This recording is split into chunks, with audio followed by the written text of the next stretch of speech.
କାବେରୀ ଓ ଚୋର। ସେଦିନ ସକାଳେ ପିଲାମାନେ ଅଜାଙ୍କ ସହିତ ଧାନ କ୍ଷେତକୁ ଯାଇଥିଲେ। ସେମାନେ ସବୁ ସହରୀ ପିଲା। ଚାଷବାସ କଥା ସେମାନଙ୍କୁ କିଛି ଜଣା ନଥିଲା।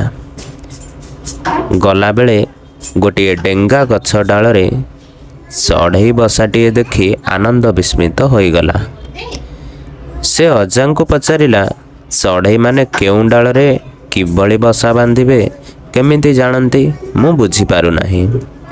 ଅଜା କହିଲେ, ତାଙ୍କ ବସା ଯେଉଁ କୁଟାରେ ତିଆରି ସେ କୁଟାକୁ ସେମାନେ ଧାନ କ୍ଷେତରୁ ଆଣନ୍ତି। ତୁମେ ଜାଣ, ଚଷା କାର୍ଯ୍ୟ ଦ୍ୱାରା ମଣିଷଙ୍କର ଉପକାର ହେବା ସଙ୍ଗେ ସଙ୍ଗେ ଚଢ଼େଇମାନଙ୍କର ମଧ୍ୟ ଉପକାର ହୁଏ।